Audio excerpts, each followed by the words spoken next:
The silent sky, the sun was just rising over outpost Rhea 9. It was a quiet colony on a distant moon, far from Earth. People lived simple lives, farmers, miners, scientists. No one expected war to come here. Commander Elena Tan stood on the rooftop of the outpost's control tower, sipping her cold coffee. She looked at the red horizon. The wind was still. Birds circled in the sky. It felt too calm. Her second-in-command, LT Park, stepped beside her. "Another peaceful day, huh?" he said, with a smile. Elena didn't answer. Her eyes stayed on the sky. Inside the control room, a young technician named Sarah frowned at her screen. A strange signal was blinking. "Commander," she called, "I'm getting something weird on the long-range scanner." Elena walked in, placing her. "Coffee down. Show me." Sarah turned the screen. It was static at first. Then a deep humming sound came through. Then silence. The signal repeated. "It's not from Earth," Sarah said. "It's not even a human frequency."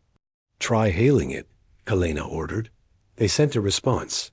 Nothing came back. LT. Park frowned. "Maybe it's just a storm or a broken satellite." Elena shook her head slowly. "No, that sound ... it's a warning." Just then the lights flickered. The main screen lit up red. "Incoming object detected. Multiple. High speed." Everyone froze. Sarah gasped. "They're entering orbit." Elena leaned forward, her voice calm but sharp. "How many ships?" 9 ... "No, 11. They're not ours." Alarms began to ring. The sound echoed through the entire outpost. Families stopped, eating breakfast. Workers dropped their tools. Children cried. Everyone looked up at the sky. Outside, the sky began to darken. Black shadows covered the rising sun. Giant ships hovered above, shaped like knives with glowing red engines. They were not from Earth. "Get me Earth command now." Elena shouted. Sarah tried. The screen blinked. No response. "They've jammed all signals. Activate emergency protocols." Elena said. Red lights flashed across the colony. Defense drones flew into position. The few guards grabbed rifles and took up posts. Elena knew their weapons were old. They were not prepared for a real attack. A voice came through the speakers. It wasn't human. It was deep and cold. "People of Earth, we are the Trivern. Your colony now belongs to us. Surrender or be destroyed." No one moved. Elena picked up the mic. "This is Commander Tan of Rhea 9. We are a peaceful colony. There are civilians here. Do not fire." The voice replied, laughing. "Surrender. Now." Elena turned off the mic. She looked at her team. "They won't spare us. They think we're weak." LT Park clenched his jaw. "So what do we do?" Elena pressed a button on the wall. It opened a secure channel, one last backup line. Maybe, just maybe, it could reach Earth. She recorded a message. "This is Rhea 9. We are under attack by unknown alien ships. Civilians present. We will hold as long as we can. Please respond." End message. Then she looked out the window. Trivern dropships began to descend. She turned to her people. Soldiers, technicians, farmers. "Listen to me," she said. "We are not warriors, but we are human. That means we protect each other. That means we don't run when others depend on us. We may not win, but we will fight." A silence fell over the room. Then, one by one, people nodded. "Let's move," she said. As people rushed to take their positions. A little boy ran to Elena. His face was dirty, his eyes wide. "Ma'am," he said, quietly, "are we going to die?" Elena kneeled, placed a hand on his shoulder, and gave him a small smile. "Not today." Outside, the sky cracked open with the roar of alien engines. The first shots fell like lightning. Buildings shook. People screamed. But Elena stood tall. She whispered to herself, "Hold the line. Earth will hear us." Asterisk, the invasion begins. The ground shook as the first alien drop pods hit the surface. Dust rose. Windows shattered. Children screamed. Commander Elena Tan grabbed her rifle and ran to the outer wall. Smoke was already rising from the north side of the colony. LT. Park stood next to her, helmet on, eyes narrowed. "They're hitting the power station first," he said. "Smart move. They want us blind." "They won't get it," Elena said. "Not while I'm standing." She turned to the comms room. "Send civilians to shelter Delta, now." Families rushed underground as more alien ships landed. The Trivern. Soldiers stepped out tall, armored and cruel. Their skin was gray and thick like stone. Their eyes glowed green. Their weapons hissed with energy. A farmer with no training tried to stand in their way. They shot him without a word. Sarah, the young technician, cried as she carried a baby through the corridor. A Trivern burst through the wall ahead, aiming his weapon. She froze, but then bang, a bullet pierced his head. Elena stepped out from the shadows, gun smoking. "Keep moving." She shouted. The Trivern were fast, but Elena's team fought like wolves in a cage. Every corner became a trap. Every hallway a last stand. But the aliens were more. Too many. Too strong. T. Park dragged a wounded man to cover. "They're cutting us off," he said. "We can't hold much longer." A sharp cry echoed across the main square. A little girl stood, alone and lost. A Trivern soldier spotted her. He aimed, but before he could fire, Elena threw herself forward. She covered the girl with her body, just as the bolt flew. It hit her shoulder. She gasped, but didn't fall. She turned, fired 2 quick shots, and dropped the alien where he stood. Blood soaked her uniform. Still, she didn't move. She looked at the girl and said, "You're safe now." The girl nodded, tears falling. Alana's breath grew heavy. She leaned against a wall, face pale. LT. Park reached her. "You're hit." "Just a scratch," she lied. "I've had worse hangovers." But inside, she knew her body was slowing. The pain was sharp, spreading. Still, she had no time to rest. "Status?" she asked. Park looked grim. "South wall is down. We're losing ground." She forced herself to stand. "We hold until Earth answers. That's the mission." "But what if Earth doesn't answer?" he asked. She looked him in the eye. "Then we die on our feet."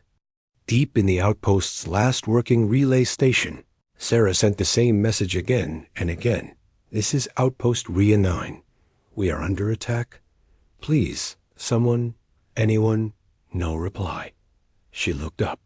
The stars blinked in silence. Then, just 4. A moment, something strange appeared on her screen. A ripple. A faint energy signature, fast, massive, heading their way. She leaned closer. "Is that a ship?" Earth hears the signal far away, on Earth's moon-based station Helix, deep beneath its surface. A quiet room lit with cold blue lights hummed with life. Inside, Admiral Riker Cade stood alone. He was an old soldier, scarred, silent, and feared, even by his own men. He hadn't smiled in years. He didn't need to. His presence alone brought silence. He looked at the giant screen in front of him. For hours it had been black. Then, suddenly it blinked. Outpost Rhea 9? Under attack. Holding position. Civilians present. No reinforcements. Please respond. The voice was broken. Tired, but strong. He knew that voice. Commander Elena Tan. He whispered. His hands clenched behind his back. He turned to the officer at the console. "How long since that signal?" 4 hours, sir," the officer sighed. We believe the Trivern are jamming most lanes. Only one weak pulse got through. Riker stared at the screen again. A red dot blinked slowly over the colony's last location. How many people? He asked. 300, sir. A third of them children. Riker's voice dropped to a growl. They sent no warning. The officer nodded. None. It was a sneak strike. Riker didn't speak. He simply walked to the wall, where a secure panel waited. He placed his hand on it. Authorization. Omega-level clearance. The wall opened. Behind it, a dark hallway lined with symbols. And a single glowing red word, Deathworlders. Meanwhile, in a forgotten hangar beneath Earth's oceans, lights turned on for the first time in decades. Rows of black ships powered up ships that didn't exist on any official record. Inside cryo chambers, soldiers began to stir. These were not ordinary humans. These were the ones Earth made when peace was no longer an option. Built for war. Trained for survival. Engineered to become monsters when monsters came knocking.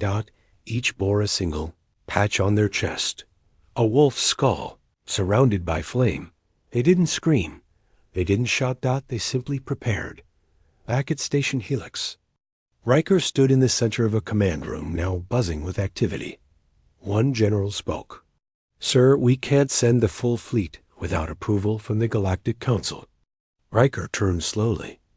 I'm not sending the fleet. The general frowned. Then what? I'm sending the message. He looked straight into the camera and spoke just one line. You touched a human child. Now you will meet the Deathworlders. Back at Rhea 9, Elena lay in the medical bay, wrapped in bloodied bandages, her eyes still alert. LT. Park entered, holding a broken tablet. Elena, he said, voice shaking. The signal went through. Her lips parted. What did they say? Park smiled. They said help is coming. And not just any help. She stared at the ceiling, tears in her eyes. Then she smiled for the first time since the invasion began. Far above, space began to warp. Something massive approached faster than light, darker than the void. The Trivern ships blinked, sensors. Confused. One by one, they turned to the sky. And there something came, not a fleet, not a warning. A single dark vessel. No markings. No radio signals. Just a whisper on every channel. In every frequency, in every alien language. The Deathworlders are awake. Asterisk arrival of the monsters. The sky over Rhea 9 turned black. Not from smoke, not from clouds, but from something bigger. Trivern Commander Relkar stood at the edge of his landing zone, arms crossed, watching the colony burn. Behind him, a dozen of his warriors dragged prisoners from homes. Fires danced across rooftops. The humans were broken, weak. It was almost boring. He looked up. A small tremor touched his feet. Then another. The wind changed. He turned to his officer. What's that noise? The officer looked confused. No readings, just sound. The sound grew deep, pulsing like the beat of a war drum. From beneath the stars. Then it appeared. One ship. Black. Long. Silent. It didn't shine. It swallowed light. The Trivern laughed at first. Just one? Then it stopped. It hovered. Completely still. Not a sound. No message. No threats. Then. The sky cracked. 100 burning pods fell from the ship like fire from the gods. They didn't drift. They pierced through the air like arrows. Boom. Boom. Boom. The ground shook. Alien warriors braced themselves, pointing rifles. Then silence. Smoke. Dust. And from the smoke came the first shadow. Tall. Metal armor with jagged black plating. A helmet, shaped like a skull. No name, no rank, just a symbol glowing red.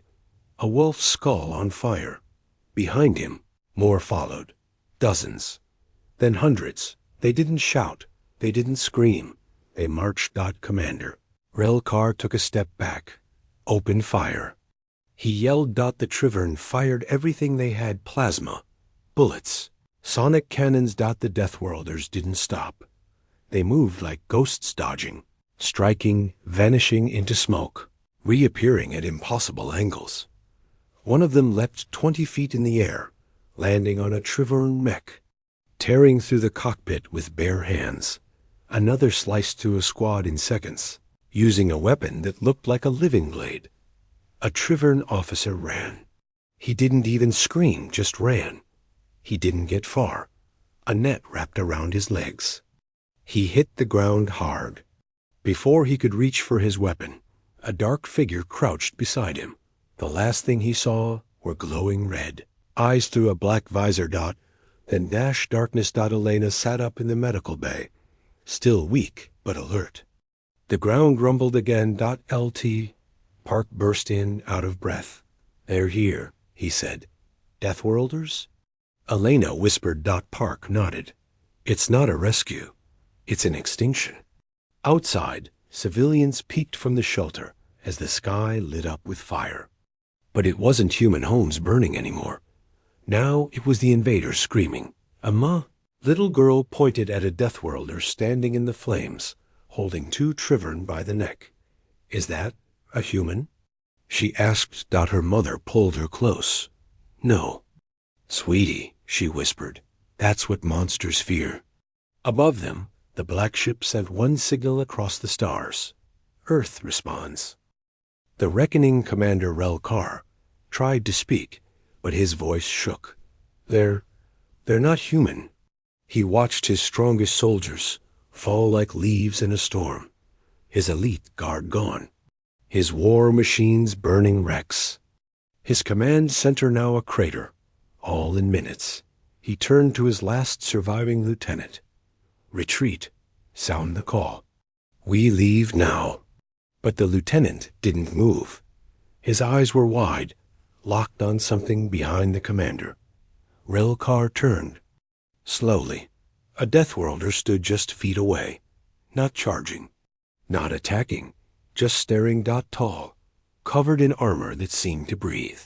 A red glow pulsed from his chest, slow and steady. Then he moved. No wasted motion. No fear.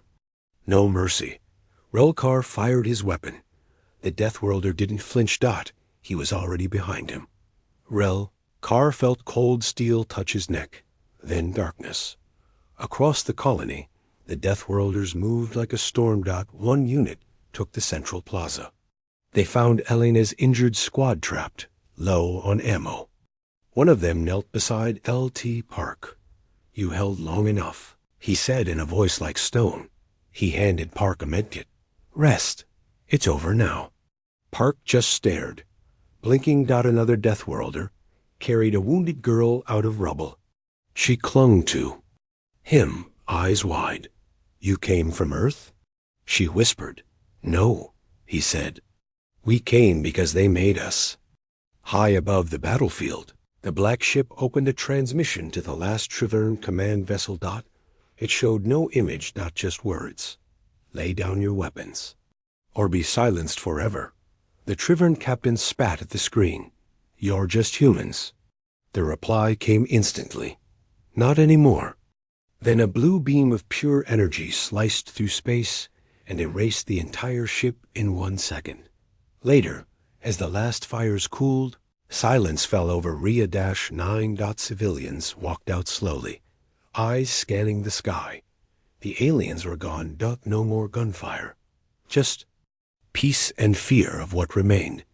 A small boy tugged at Elena's hand. Who saved us? She looked at the Deathworlders, standing guard on the edge of the colony. Silent, still, like statues. Then she whispered, They are what happens when you hurt our people. They are Earth's answer. Far away, across the galaxy, alien leaders watched the footage in horror. They saw human eyes. Behind helmets, they saw fire where there should have been fear. And they wrote new laws. Never attack Earth's children. Never strike a human outpost. Never forget what the Death Worlders are. Not soldiers, not saviors. Punishment, made flesh. A message to the stars. The smoke had cleared. The fires were out. But no one on Rhea 9 slept that night. Not because they were afraid, but because the silence felt too heavy, too deep, like standing in the shadow of something ancient. Commander Elena Tan walked through the ruins with her arm in a sling. Beside her, LT. Park limped quietly. Around them, survivors swept ash, shared water, and whispered thanks. And the Death Worlders? They stood at the colony's edge, silent giants. No names, no ranks, no faces. Just the glowing red eyes behind their black helmets. A little girl approached one. She held out a flower. The Death Worlder knelt, took it gently in his armored hand, and nodded. Then he turned and walked back to his dropship without a word. Above the moon, the black warship hovered like a dark star.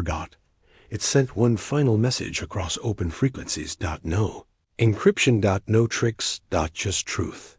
The voice was cold, deep, and unmistakably human. To any who hear this, we are peaceful until we are not.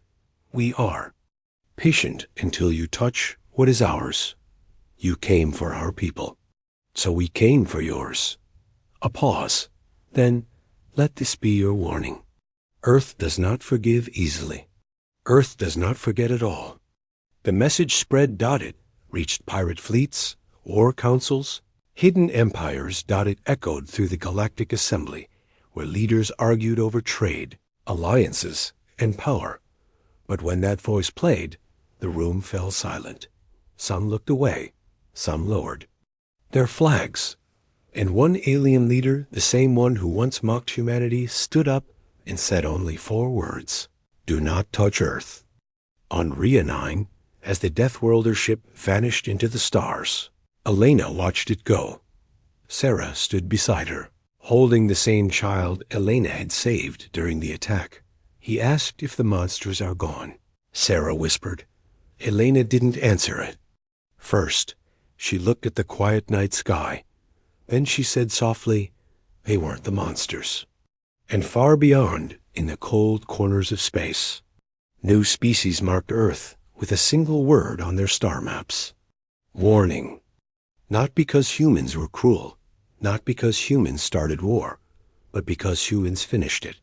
And behind their smiles, behind their kindness, lived something ancient and unbreakable, something the stars would never forget again.